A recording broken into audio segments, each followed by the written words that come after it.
Good morning, Pittsburgh. Welcome to Pitt to the Point, live from state-of-the-art Pitt Studios. I'm David Altman. And I'm Allie Ross. Thank you for joining us this morning.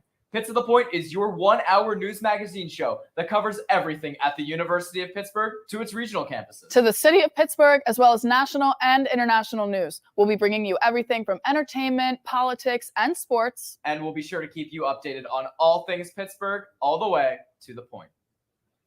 Almost 4.5 years ago, disaster struck the Jewish community in Pittsburgh, as 11 people in the Tree of Life Synagogue lost their lives to a shooter during morning services. The trial for the gunman in the Pittsburgh synagogue shooting is set to begin soon. And we talked to survivor Carol Black, whose brother passed away in the shooting, about what this means for the Jewish community. Good day. As a matter of fact, it was the worst day of my life. When the shooting started, I was able to hide in a closet. I was in the closet for a really long time. And then I was rescued by the wonderful Pittsburgh police and the SWAT team that saved my life. So it was a scary day, a day that I hope to never repeat again. And I really don't want anybody else to ever have to experience that either. Carol, I wanted to thank you for sharing that with us. Now, before I ask you a question, I want to give you a little bit of a personal thank you because I'm Jewish. Anyone in my life can tell you that being Jewish is a big part of my identity. I'm on a Pitt Chabad's e-board. I wear a star around my neck. I'm wearing the current campaign, which is a 2.455 right now. The past 2 days, as you know, we've been observing Yom HaShoah. Yes. Do you see any connection between the tragedies that Jewish people face today, such as this one, and the persecution and violence that we faced during the Holocaust as well? I do. Over Yom HaShoah, I was invited to speak to the Jewish Federation in Fort Wayne, Indiana. And the theme was the Holocaust. Actually, one of the keynote speakers there was talking about Father Conklin. And if you don't know who he is, you should Google him. He was not a good guy. But when you stop and think that in the 30s and 40s in Europe, Hitler was coming to power and bad things were happening to Jewish people, and they did something and nobody said anything. And so they did a little more and nobody said anything. And before you knew it, there were concentration camps and millions of Jews lost their lives for the fact that they were Jewish. And we think about in the United States, the land of the free.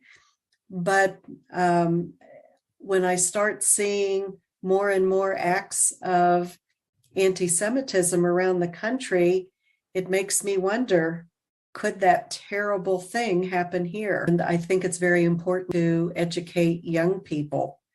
And maybe it needs to start in elementary school. But certainly, some of the people that I talked to while I was away earlier this week were high school students in a pretty rural area. And I don't even know if there was anybody Jewish in that school.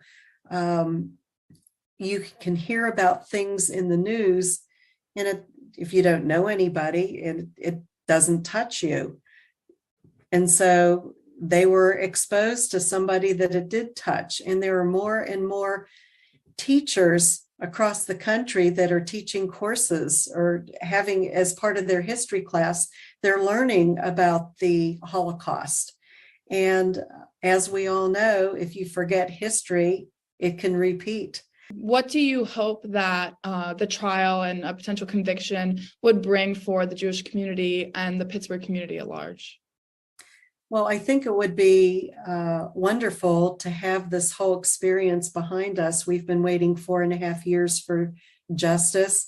Not that regardless of what happens, there isn't any such thing as justice in a case like this, but at least we will no longer have it hanging over our heads.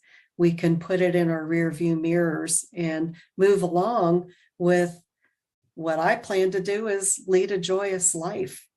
I think that's what my brother would want me to do. Well, Carol, I hear you know a thing or two about Pitt Stadium. I'll tell you a story, and this goes back many moons ago. On my 19th birthday, Pitt was playing West Virginia. But at any rate, on this particular day, at halftime, Pitt was behind 34-7. And what makes this a little bit more of a standout is my brother knew it was my birthday, and he bought tickets to take me to the game. So there we are at the game together, and the team goes in at halftime, and some kind of magic happened in the locker room. But Pitt came out in the second half, and we won the game 35-34 or 36-35, whatever it was. We won by 1 point. And it was very exciting. And my brother and I decided to start a tradition. And we became season ticket holders to Pitt Football, which I still am. We were ticket holders together for 35 years. Once again, I would like to thank Carol Black for joining us that Wednesday evening. As you can tell by that, 1027 had a particular effect on me and my fellow brothers and sisters in the Jewish Pittsburgh community. This week, big names have returned to the Senate in both the Democratic Party and the Republican Party. Newly elected Pennsylvania Senator John Fetterman returns after 44 days in the hospital. Fetterman was being treated for severe depression. Former Senate Majority Leader Mitch McConnell also returned Monday after 6 weeks. He suffered a concussion and a fractured rib after a fall at a hotel in March. Our political reporter Joey Tebben has more on these stories. What's up, Joey? Well, for the past couple of weeks, the United States Senate has been a little bit thinner than it normally is. There were times when it was as low as 96 out of 100 senators being there, with 4 senators out. But 2 of those most notable absences, as the anchor said, were John Fetterman, who was absent getting treated for clinical depression, and Mitch McConnell, who was absent getting treated for a concussion and a fractured rib. But this week, as the Senate reconvened for the first time in 2 weeks, both members made their returns to much fanfare. On Monday, April 17th, Pennsylvania Senator John Fetterman and Kentucky Senator Mitch McConnell walked back into the U.S. Capitol again after lengthy periods of treatment and recovery. One Democrat, one Republican, but both were in a similar situation. In mid-February, Fetterman checked himself into Walter Reed National Military Medical Center to receive treatment for clinical depression. This came after Fetterman suffered a stroke in May of 2022, and almost 1/3 of stroke survivors suffer from depression afterwards. Fetterman was discharged 6 weeks later on March 31st. Fetterman's first order of business on his return came on Wednesday when he chaired his first subcommittee hearing, leading a hearing on food assistance policy for the Agriculture Subcommittee on Food and Nutrition. For McConnell, the leader of the Senate Republicans, it was an accident that took him out of contention for a few weeks. While attending a dinner at a Washington hotel in early March, McConnell tripped, receiving a concussion and a fractured rib. He was treated, then underwent physical therapy at a rehabilitation facility, and eventually returned home on March 25th before also returning to the Senate on April 17th. One senator who is still not returned is California's Dianne Feinstein, who's been recovering from shingles since late February. Feinstein is a member of the Senate Judiciary Committee, and her absence has prevented the committee from confirming some judges, leading some Democrats to call for her resignation. Feinstein requested to be replaced on the Judiciary Committee, but Republicans are planning to block this from happening. With Feinstein out, the Senate currently sits at 50 Democrats and 49 Republicans. It's razor-thin margins, and both parties are hoping they can get a little bit more wiggle room and expand their majorities after the 2024 elections. You noticed at the end of that, we mentioned the 2024 elections again. For the past couple of weeks, we've been talking about the 2024 elections on Pitt to the Point, and we're not even halfway through 2023. That's how long these political seasons have become, but we've been able to cover all the craziness here on Pitt to the Point as it all kicks off. For now, for Pitt to the Point, I've been your political reporter, Joey Tebben. Allie and David? Thanks, Joey. Pitt police declared a public safety emergency Tuesday in response to a protest on campus. More than 250 people protested a debate between Michael Knowles and Brad Palumbo on transgender identity. Protesters called the event transphobic and hate speech. Knowles, a conservative political commentator from the Daily Wire, is known for calling for the eradication of, quote, transgenderism. At least 2 smoke bombs and 1 incendiary device were set off during the demonstration. Additionally, protesters burned an effigy of Knowles in the middle of O'Hara Street. Pitt shut down buildings including Nordenberg Hall, Benedum Hall, and the William Pitt Union until 10:20 p.m. when Pitt police sent out the all clear. This was the second protest in response to the debate on Tuesday. The first took place earlier at Forbes Avenue and Bigelow Boulevard, blocking traffic for more than an hour and a half. Now, moving to our medical minute, the Supreme Court will consider a lower court ruling today concerning access to a common abortion medication, as abortion opponents target the FDA approval of mifepristone. This occurs less than a year after Roe v. Wade was overturned, leaving many wondering what's next for abortion rights. For more on the science behind this medication, here's our medical minute with Anthony Siki. Anthony? Thanks, guys. Well, there's a drug you've probably heard a lot about in the news recently called mifepristone. Sorry if you're experiencing any technical difficulties right now. We are going to get Anthony to you very soon. Well, coming right up. All right. It looks like Anthony's ready for us, so Yep. we're going to send it over to him now. Anthony, you go. I'm sorry about the technical difficulties. Well, there's a drug you've probably heard a lot about in the news recently called mifepristone. Now, there's currently an ongoing legal battle involving the drug that historically has been used in about 50% of abortions in the United States. Now, the case is being led by U.S. District Court Judge Matthew Kaczmarek as he's calling for the FDA's approval of the drug to be suspended. Now, with the spotlight being on the lawsuit, there's a lot of questions revolving around what the drug is, how it works, and why it's such a topic of discussion. Mifepristone is a synthetic steroid that is responsible for more than 50% of all abortions in the United States. Mifepristone is taken in pill form and blocks the hormone progesterone's receptors, a hormone essential for pregnancy. This allows the pill to end pregnancy within the first 10 weeks of the pregnancy.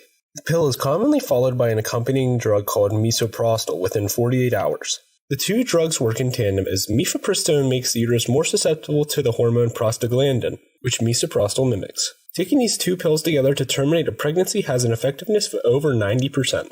Though typically these drugs are taken together, with mifepristone at risk of being significantly harder to purchase, they can be taken separately. Taking misoprostol on its own as an abortion drug is still effective with a success rate of about 80%. But taking it alone carries a larger chance of needing follow-up surgery after the pill is taken to finish the abortion. Though there are some side effects, using mifepristone and misoprostol in tandem is an extremely safe way to end a pregnancy, with less than 1% of people who take the pills in tandem suffering serious health complications. It is often used in treating Cushing's disease, where the body creates too much cortisol. U.S. District Court Judge Matthew Kaczmarek called for the FDA's approval of the drug to be suspended. They have given themselves until Friday to come to a decision and placed a temporary stay to maintain the FDA's approval of the drug. Many still fear that even the case itself will have a lasting effect. The case would also make it substantially more difficult to purchase mifepristone in states where abortion is legal. Many anti-abortion groups are in support of the bill, as Kaczmarek has historically aligned himself with these groups. Mifepristone and misoprostol were both safe and effective drugs to use when terminating a pregnancy. Now, with the ongoing legal battle involving mifepristone, Pennsylvania actually launched a website last Monday to showcase safe abortion access in the state. Now, this website provides information related to safe abortion access and services in Pennsylvania. For more information, you can actually head over to that website at pa.gov/freedom to choose. From Pitt to the Point, I'm your medical reporter, Anthony Siki. David, Allie. Thanks, Anthony. Coming right up, recent reports have raised debate about Pittsburgh's air quality growing in the area. And you don't want to miss some of your favorite former Pitt football stars returning to their alma mater this week, including three-time NFL Defensive Player of the Year, Aaron Donald. Stick around.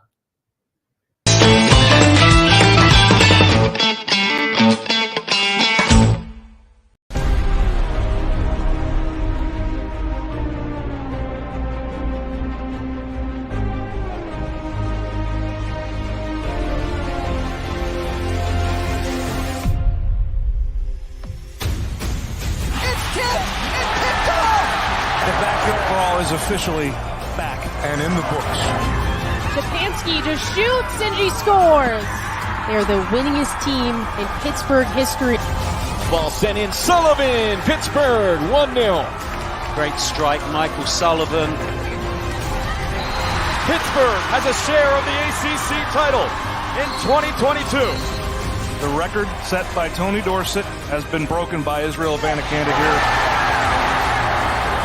The Pitt Panthers are going into the next round for the first time in program history.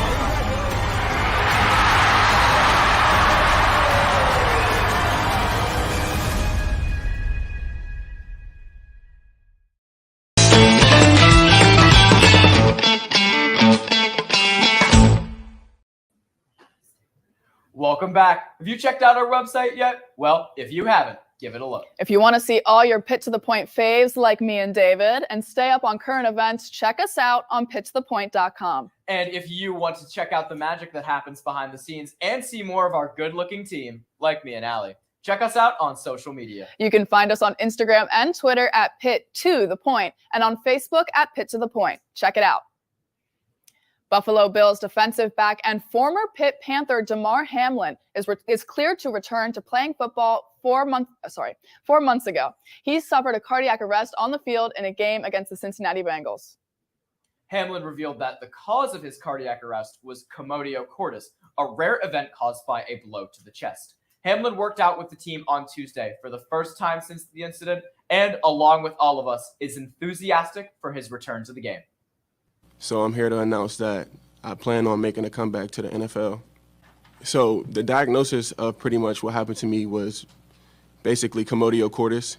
Commotio cordis is the leading cause of death in youth athletes across all sports. So that's something that I personally will be taking a step into. You know, the nice weather has me excited for summer, but I'm even more excited that we're one step closer to football season. My favorite time of the year. And this week, Pitt Football showcased the elite talent that they have in store for us next season. Our Pitt sports reporters Donnie Blackwell and Nick Faribaugh were on the scene. What's up, Nick? There was a lot that was up down at Acrisure Stadium on Saturday. The Pitt Blue and Gold game, this time a little bit different with a different format, went down. And it was a heated battle between the blue and the gold team, the offense and the defense. Let's look at some of those highlights from Saturday. Pitt has a new format and welcomed plenty of fans to the spring game, and boy, it turned out to be quite a heated spring game. Defense struck first, Samuel Okunlola with the sack, putting the defense up 3-1 after the first drive. But the next drive, the offense was moving. Christian Veillere finds Jake McConkey down the middle for 23 yards, puts the offense in prime position, and it would be followed up by this. Christian Veillere scans the field and he finds his running back, Derek Davis, in the flat. He does a little tightrope action down the sideline, and it's a touchdown from 13 yards out. The offense goes up 8-3 with the extra point being good. We head all the way to the second quarter. Phil Dracovic in the game, and it's a 4-yard touchdown run for Daniel Carter. The offense takes a 16-7 lead near halftime.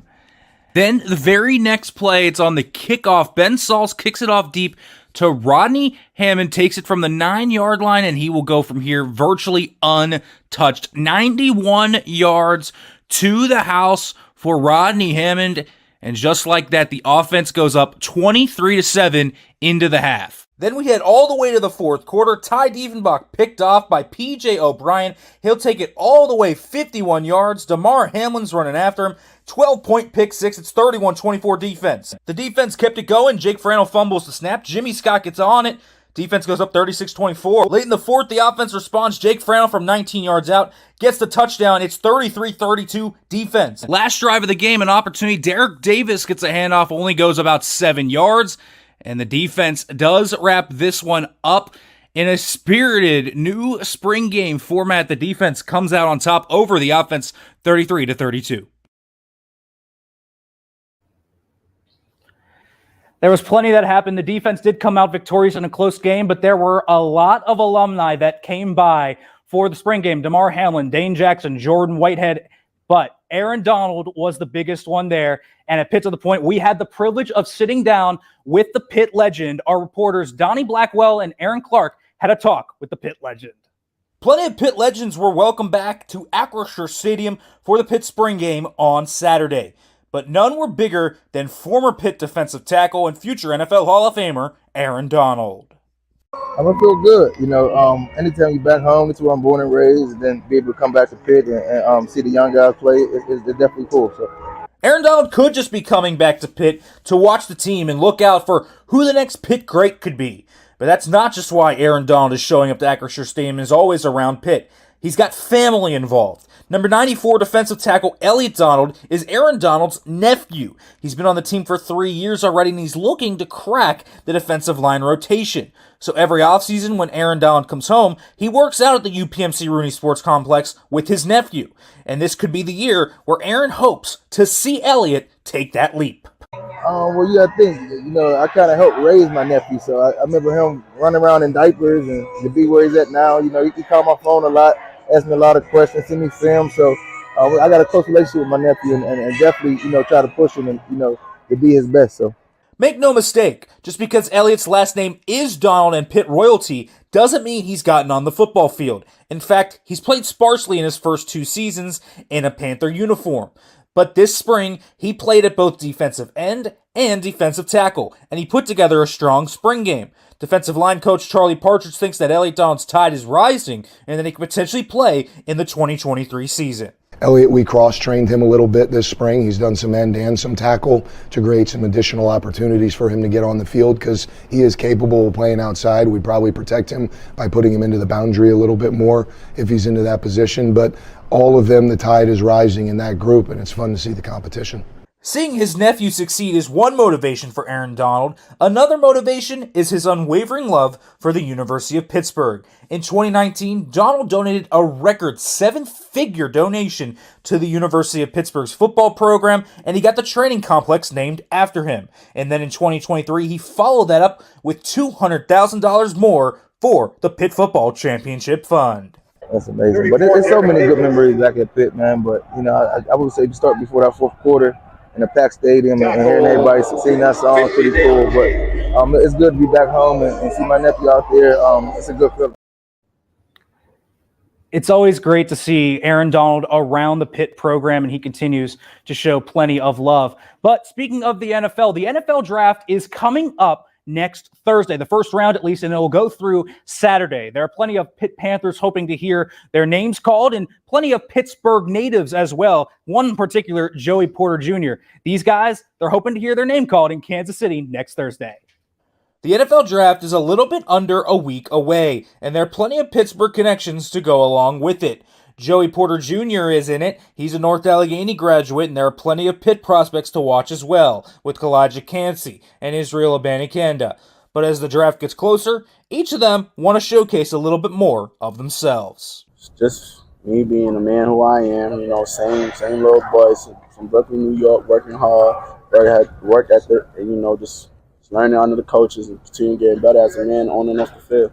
Cansey's expected to be a first-round draft pick, but he's getting a lot of comparisons to Aaron Donald. And Aaron Donald dropped by with a little gift from him, and it meant a lot to Kalijah Cansey. I think that's great. A lot of guys don't have that.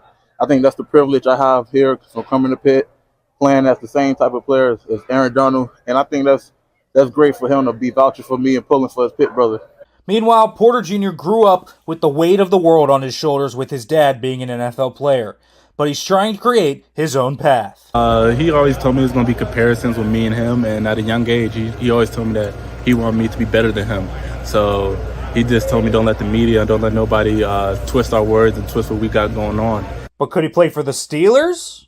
It's been good. I know a couple guys over there. Obviously, I know Coach Tomlin's sons and daughter and everything, so I got a good relationship with them. But at the end of the day, it's business, and if they want me, they'll get me, and if they have the opportunity, then we'll see what happens. Joey Porter Jr. to the Steelers, it could happen. It wouldn't be the first time the Steelers have dipped their toes in the NFL bloodline pool. But will it happen? We'll see. And also for those Pitt guys, best of luck for them next week as they wait to hear their name called. I am Pitt to the Point. Pitt sports reporter Nick Fairbaugh sending it back to the guys back at the desk, Allie and Dave. Thanks, Nick, for that great coverage there. Like Nick said, other Pitt Panthers turned NFL stars joined the sideline to call plays for the game. Defensive backs Demar Hamlin and Dane Jackson of the Buffalo Bills and defensive back Jordan Whitehead of the New York Jets all made an appearance. It's crazy you say that because I swear when I was going into my freshman year of high school, I used to look up videos of those guys, back when he was at Central, Dane was doing this thing, everybody. And I really do. That's just motivation to me, The things that they're doing now is just, I just want to get to where I could do the same things that they're doing, you know what I'm saying? I really love what they're doing for the community and for the city. Okay, so I'm on the sideline, I'm about to go on defense. Jordan Whitehead was like, hey man, we on your yo? Just read it, stay patient. So I go out there, I stay patient. I seen the tight end run like a drag route, and I just got in front of him. It was either a big hit or pick six. Coming up, the theater program at a local Pittsburgh high school is reaching for new heights with their new show. And it's Earth Day in Pittsburgh. See how you can help reduce fast fashion. And see how this Pittsburgh native is making his mark in the big leagues, playing at baseball's top level all the way on the Golden Coast. Stay tuned for all that and more.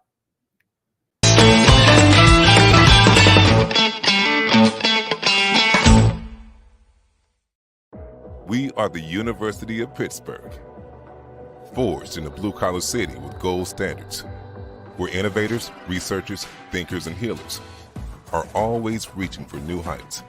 There is no limit to what we can accomplish when we put our minds, our hands, our soul, and spirit to it. Here, progress is always in progress. Hail to Pitt, proud partner of the ACC. Welcome back to Pitt to the Point.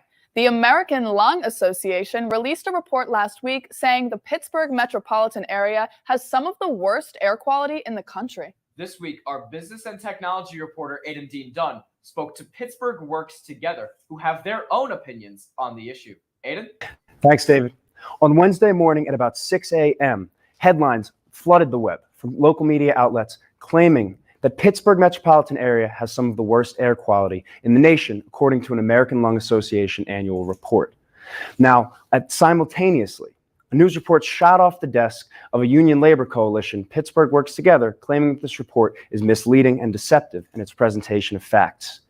We investigated to see where this discrepancy arose. The ALA's annual report shows which American cities have the most polluted air quality, broken down into the three categories of ozone, short-term particle, and annual particle pollution. Now, particle pollution is a broad-catching term. Sometimes it's invisible, and other times it can be seen by the human eye as smoke, soot, or dust. But it's always present in the air, and it can come from a car exhaust pipe, construction sites, or smokestacks, among other producers. Pittsburgh's most eyebrow-raising rankings were in particle pollution, both in short-term and year-long, ranking at 20th and 14th respectively.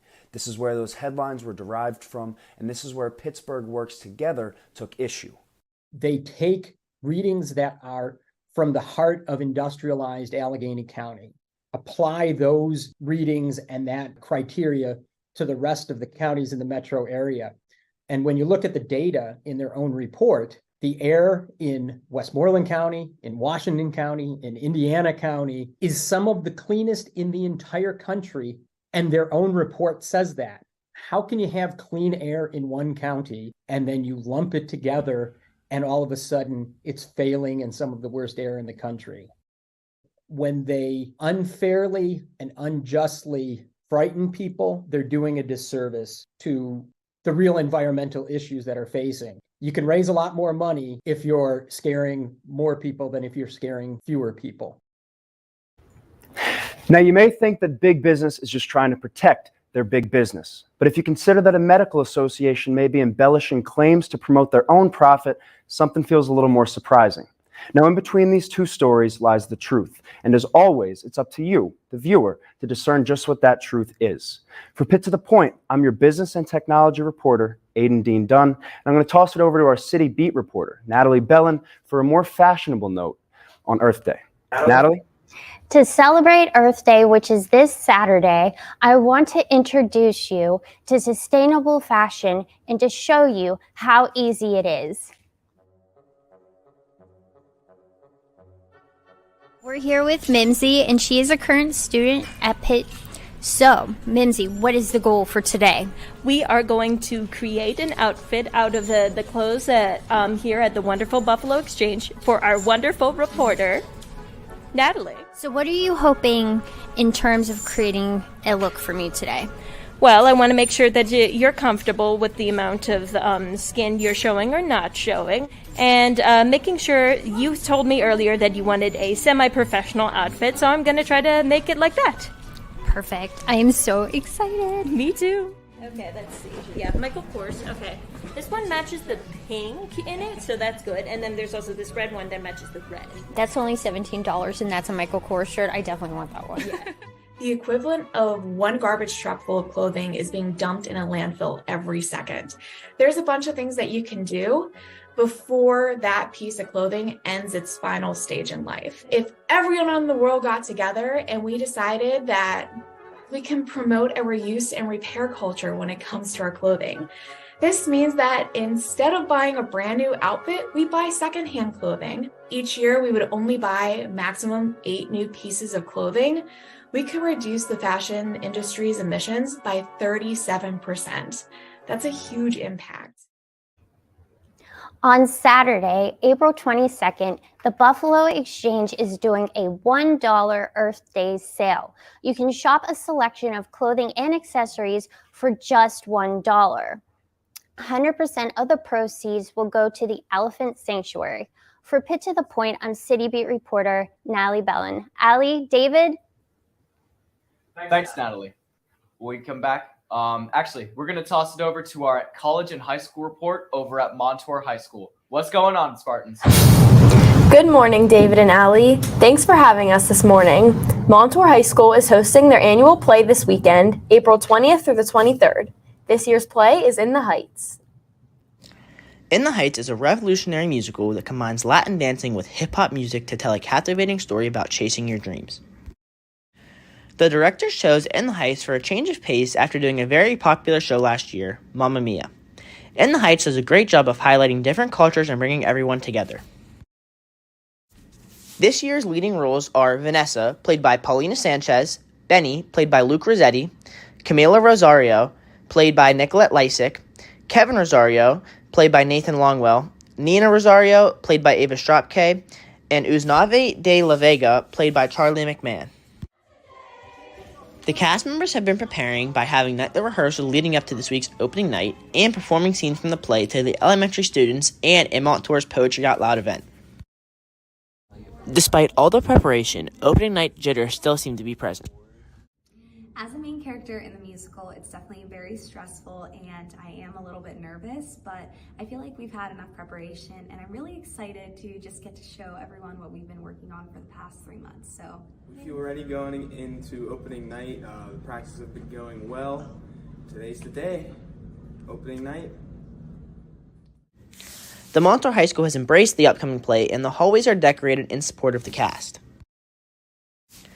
The cast appreciates the support they've been shown from the school community thus far and is hoping to thank them by putting on a great performance. Looking like a great show so far. If you would like to support this year's production, join us April 20th to the 23rd for a great evening at Montour High School. Tickets are $10 and can be purchased at the entrance. From Montour's Bus Loop, I'm Braden Davin. And I'm Rishanita. David, Allie. Thanks, guys. We really appreciate you coming on this morning. Let me ask you, what is the thing that you're most looking forward to with this show? What maybe separates it from other shows? The thing that I'm most looking forward to is just supporting my classmates. I mean, all the hard work they put in, practicing every day, 4 hours a day, just wanting to watch their hard work pay off.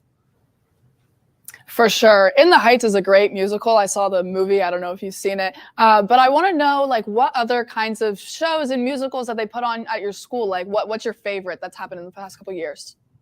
So my favorite's got to be last year's Mamma Mia. I think it was a really good show. It was really good. That sounds really good. Yeah, that's another movie that I've seen that I really love. I love that movie. Yeah, I wish my high school would have done cool plays like that. For sure. Well, thank you for joining us, guys. Thank you. When we come back, he got his start playing Little League in the Pittsburgh suburbs, and now he's on his way to the City of Angels. And see what Pitt Greensburg has in store for competitive gaming. Don't miss it.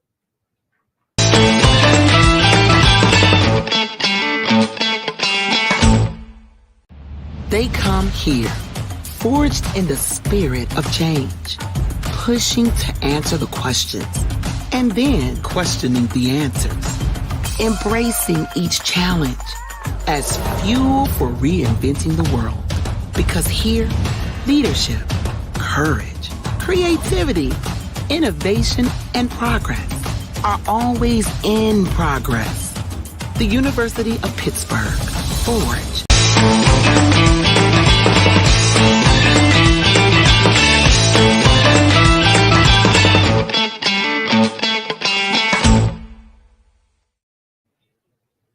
Welcome back to Pitt to the Point. This Pittsburgh native, Jake Polarski, impressed Dodgers officials last December, landing himself a minor league contract. He played with the Dodgers in a spring training game this March. Now, he might be in the minor leagues right now, but Polarski's really shaping up to be a full-time Dodger very soon. Our City Sports reporter Josh Byrne has more on this promising Pittsburgher. Josh? Thank you, David and Allie. As you guys just pointed out, the Pittsburgh area has another up-and-coming athlete on their hands, with this one setting his eyes on the show. As the Pirates continue to make immense strides this season, so is right-handed hurler Jake Polarski, who dreams to one day pitch against the Pirates for the Los Angeles Dodgers.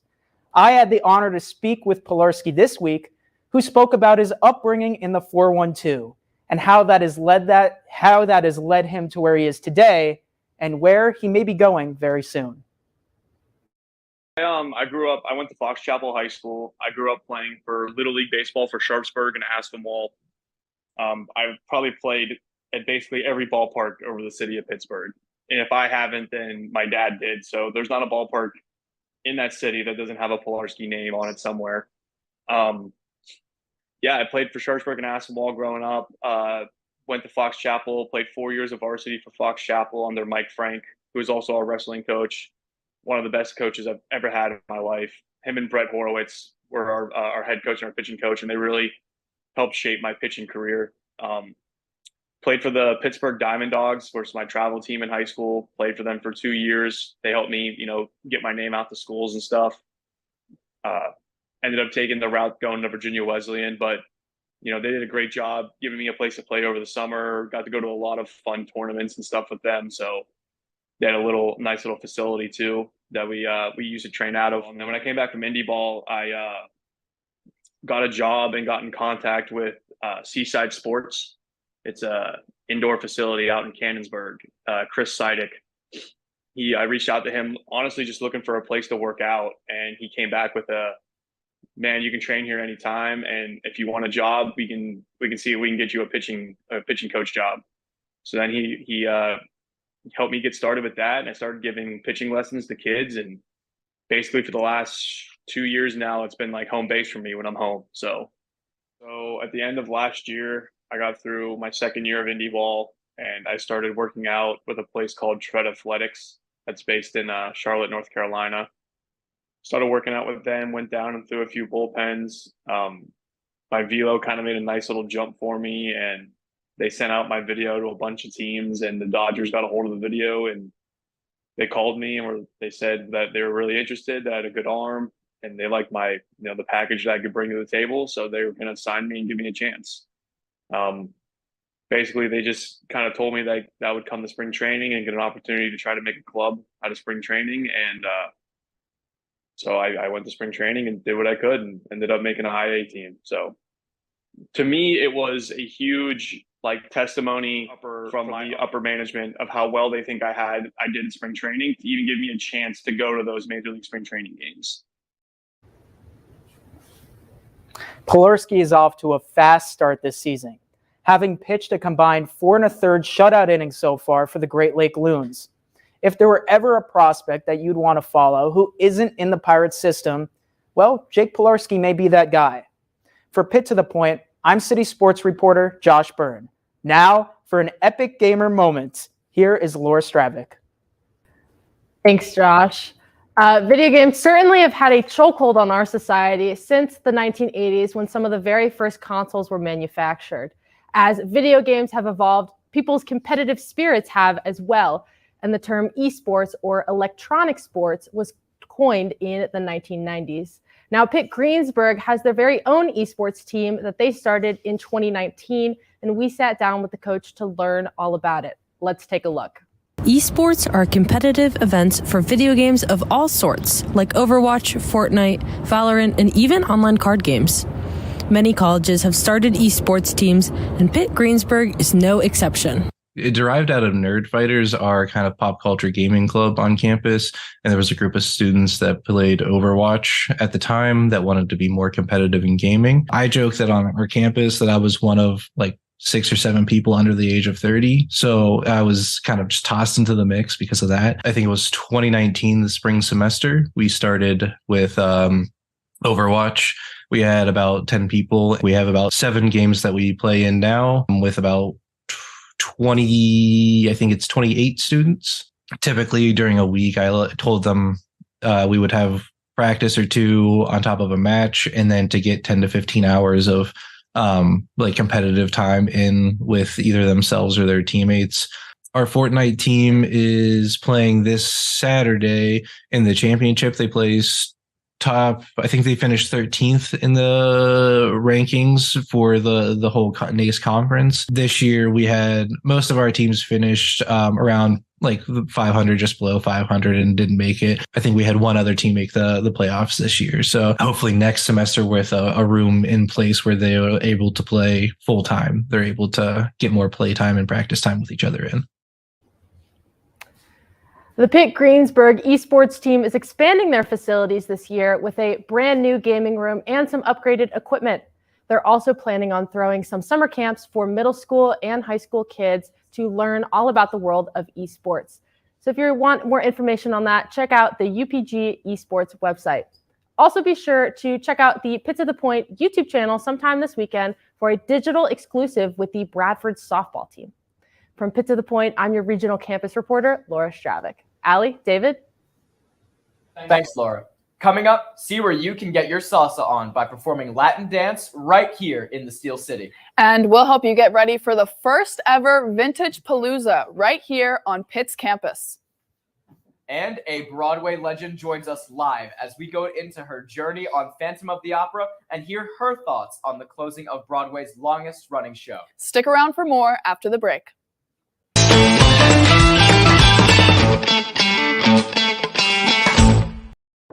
We are the University of Pittsburgh, forged in a blue-collar city with gold standards, where innovators, researchers, thinkers, and healers are always reaching for new heights.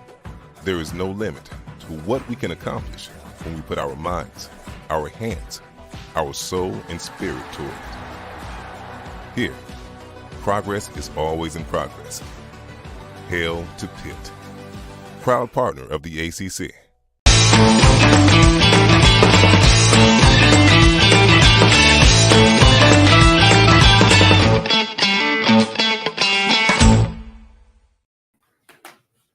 Welcome back to Pitt to the Point. If you're a regular here, you already know David and I have both tried our hand at theater, and we've already had our own moments in the spotlight. But neither of us have ever rose to the heights of this shining Broadway star, the legendary Gay Willis of Phantom of the Opera, or at least not yet.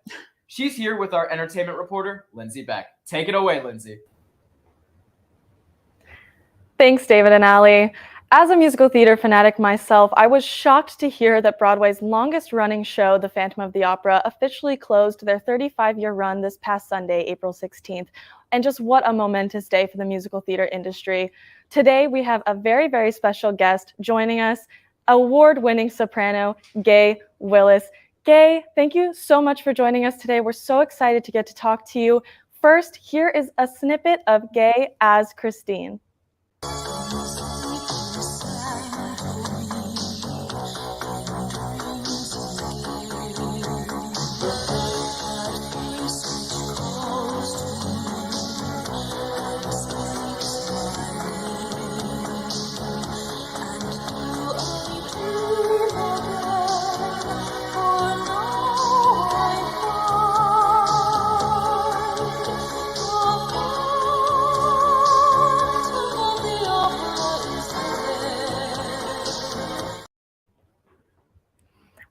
So beautiful. Gay, thank you so much for joining us today. How are you doing? I'm good. Good morning, Lindsay. How are you? Good morning. I'm good. Thank you so much.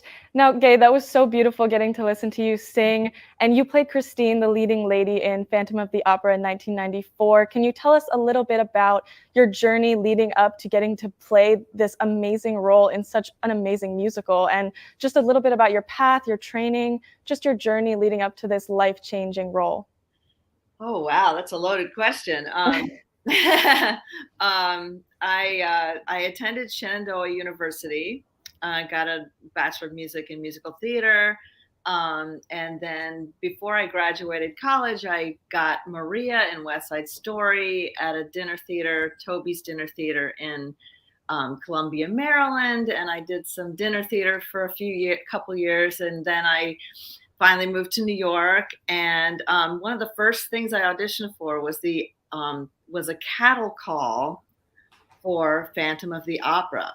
Now, I didn't realize, well, I sort of knew that they had already been running in London and that Sarah Brightman would be coming to play Christine.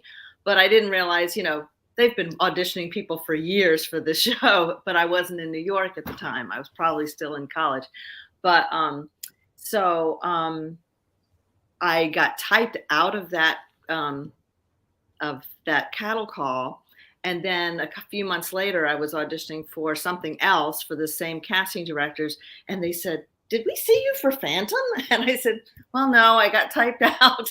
So, I wasn't the only Christine that actually sort of got overlooked for a while. It's a big role. Anyway, I finally, I did Into the Woods national tour. And played Rapunzel in that and understudied Cinderella. And so after I did that, I think they started looking at me more seriously as though she could probably really play this role. And I met my husband on a world tour with Michael Crawford of the music of Andrew Lloyd Webber. And we played Royal Albert Hall in London, and we played Radio City Music Hall. And then producers in Toronto saw me and cast me as Christine in Toronto with Colm Wilkinson. So I feel really lucky that I was able to actually sing the music with Michael Crawford, who was the original Phantom. But some people may not know that Colm Wilkinson from Les Miserables was the original Phantom in the Sidmonton workshops before it ever was put on stage. They workshopped it in a pre-Broadway workshop. So Sidmonton, you can see some of the YouTube actually of Colm and Sarah Brightman, and it's all different. Like some of the dialogue and some of the music is different. It's really a cool thing for Phantom fans to actually look up because you can see how different it was. The mask was a full mask instead of just part of the face. And oh, wow. Yeah, that is so interesting. Thank you so much for that little tidbit. That's actually really cool. So I just wanted to ask you about the closing night. So it was this past weekend, and I'm sure it was just a very emotional night for you and so many other people that were there. Obviously, Andrew Lloyd Webber was there as well. Can you tell us a little bit about your thoughts on that night and how you were feeling? Well, I think so many of us, literally grew up doing Phantom of the Opera and meeting our husbands and having our kids and sort of going through life together. Along with, the greatest part was that my Raoul from Toronto, Laird McIntosh, there he is in his glory. Look at him. He was on as the Phantom, and it was so moving to be able to share that moment with him, because I was his first Christine as Raoul, and then when he went on as Phantom understudy in Toronto, I was his Christine when he did the Phantom. There's a picture of the three of me with the two understudies, the understudy Raoul, who was on for him, and him as the Phantom. If you can find that somewhere, that's a fun tidbit. But it was a really great, and there was so many of us that have lost paths through Phantom and Showboat and, you know, different, I worked with so many of the different Phantoms in Hal Prince's Tony Award winning revival of Showboat. So that was cool. It was just great to Wow. run it. Yeah, thank you so much for telling us all these amazing stories about your experience with Phantom. It was so great to get to talk to you today. Sadly, we're out of time, but thank you so much for joining us, and we wish you all the best. Thank you so very much, Lindsay. Bye. See ya. Now, staying on the theme of entertainment, I got the chance last week to head to the heart of downtown Pittsburgh to immerse myself in the world of Latin dance. And as I learned pretty quickly, Latin dance is not just about dance. It's an experience like nothing else. The Crossbody Dance and Movement Studio in downtown Pittsburgh focuses on celebrating Latin culture and many Latin dance styles, such as bachata and salsa. The studio hosts a variety of weekly and monthly Latin dance events, such as weekly Latin Thursdays, where dancers can come socialize and salsa the night away to the music provided by a live in-studio DJ. Not only is attending dance classes and events a great workout, it is also a great way to connect with new friends and your community. I was looking for kind of like a way to socialize, learn a new skill. I found this place, and I feel like I've really developed a lot as a dancer because of it. As a Latino, I was looking to embrace my Latino culture, you know, and after a year, look at this, all the amazing people have been supporting me emotionally. The directors of Crossbody Dance and Movement Studio are Vincent Jones and Rachel Booth. Both are world champion Latin dancers, competitors, and instructors. They've performed all over the world, bringing back with them many accolades that speak to their skills. Their goal at the studio is to create an inclusive and encouraging environment for people to come together, move their bodies, and grow in their confidence. With the classes that we do now, we do try to train heavily with technique and foundations so that when people do progress, things are being led and followed safely and comfortably and beautifully. Dance helps you clear your mind. The studio provides group classes, private lessons, and specialized workshops. Dancers may have the opportunity to join performance and competition dance teams. I moved to the city right after the pandemic and didn't really have a lot of friends, and now here we're all friends. They were at my parents' house this weekend for game night. This summer in Pittsburgh, including Acrisure Stadium with some big names like Luke Combs, Taylor Swift, Ed Sheeran, and Beyonce. We've also got PNC Park with Morgan Wallen and Pink, and we also have PPG Arena and, of course, Stage AE, packed with concerts all summer long. Plus, Heartwood Acres has their Wonderworks Festival with headliners Hozier and Jason Mraz, and they're selling out quick, so make sure you go ahead and grab your tickets while you still can. From Pitt to the Point, I'm your entertainment reporter, Lindsay Beck. Allie, David. Thanks, Lindsay. Each week, we've spotlighted one Panther graduate to hear about their life work and the effect that they've had on the community. And this week's alum is really out there in the field, getting her hands dirty. Let's check out our alumni spotlight.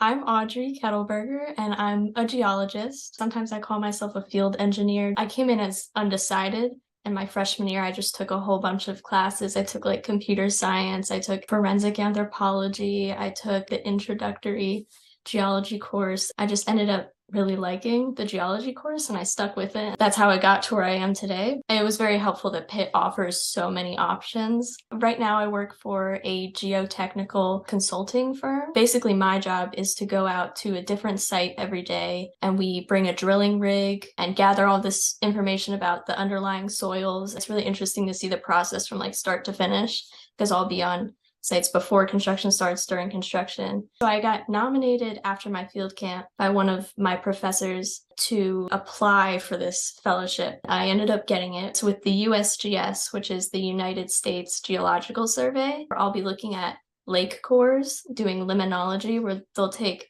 cores from lakes in Alaska. I'll basically be working in a lab every day, analyzing the sediment. It's almost like a timeline, and you get to make inferences about past climates and then use that data to kind of infer what might be in store for us as the climate continues to change now. It's just always exciting to find something new. Man, that segment really rocks. You know what you sound like? You sound like one of those like cheesy characters from like a 90s TV show or movie. What? I love the 90s. That is my favorite decade, mind you. You clearly have never heard of the 70s. The music, the vibes, just everything that was there was amazing. Well, at least we can agree that we both love vintage. And I think our Pitt beat reporter Shay Sweeney has an event that we both need to check out. The first ever Vintagepalooza. Pitt Vintagepalooza is a vintage clothing market with 15 vendors from around the Pittsburgh and greater Western Pennsylvania area.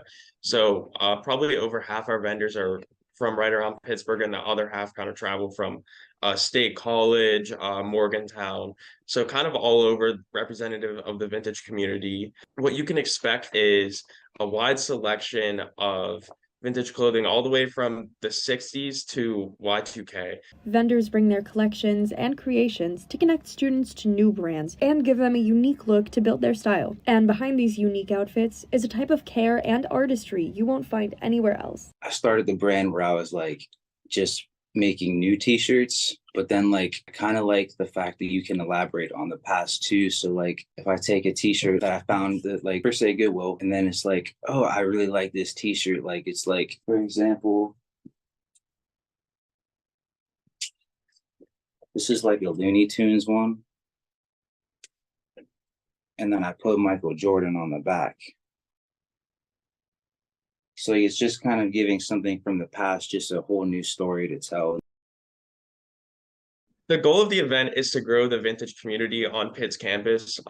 There's going to be something there for everybody. When we get back after the break, we're headed off to the Circus with one of Pitt's most uniquely talented clubs. Yeah, I hear they know a thing or two about juggling. Stay right there, Pittsburgh.